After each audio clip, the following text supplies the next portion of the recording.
Assalamualaikum warahmatullahi wabarakatuh.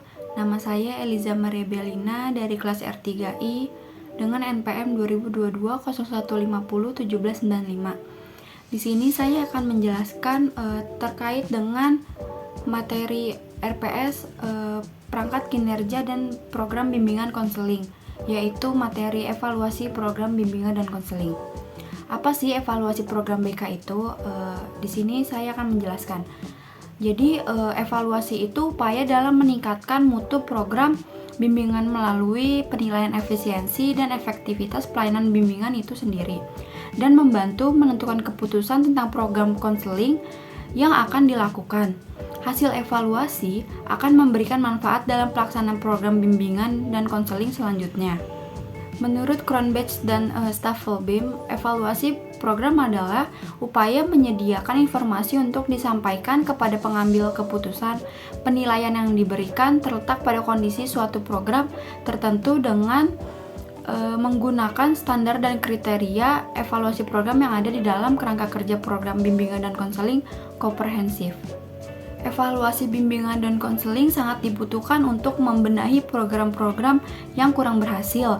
Untuk menghasilkan evaluasi bimbingan dan konseling yang tepat, kita harus mengetahui tujuan yang akan dicapai serta dari mana evaluasi akan kita mulai. Evaluasi bimbingan dan konseling ini merupakan upaya untuk menentukan derajat kualitas pelaksanaan program kegiatan bimbingan dan konseling. Selanjutnya itu ada fungsi evaluasi. Nah, ini tuh evaluasi berfungsi untuk memberikan umpan balik kepada guru pembimbing atau konselor untuk memperbaiki dan mengembangkan program bimbingan dan konseling, dan memberikan informasi kepada pihak-pihak yang berkepentingan atas perkembangan sikap, perkembangan perilaku, dan perkembangan potensi subjek yang dibimbing. Selanjutnya ada aspek. Jadi tuh dalam evaluasi ini ada aspeknya. Aspek apa sih yang harus dievaluasi?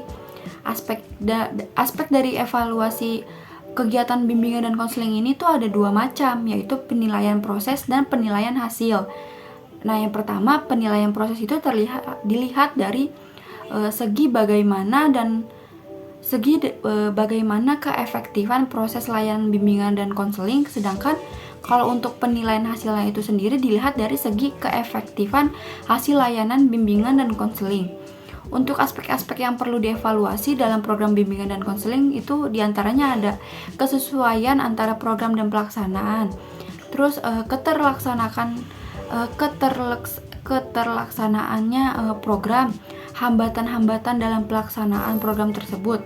Terus juga ada langkah-langkah pengevaluasian program bimbingan dan konseling.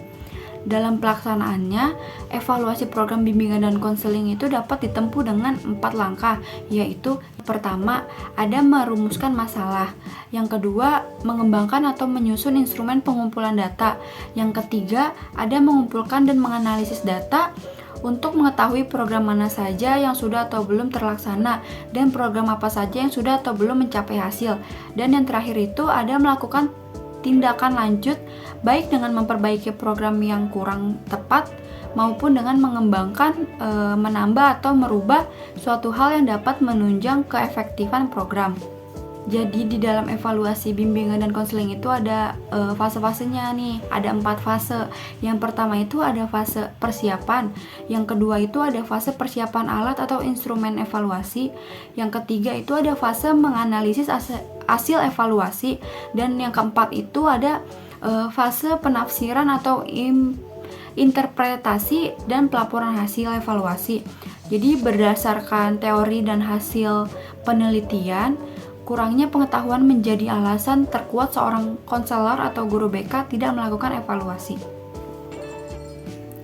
Baik, itu saja yang bisa saya jelaskan. Kurang lebihnya mohon maaf. Wassalamualaikum warahmatullahi wabarakatuh. Dah.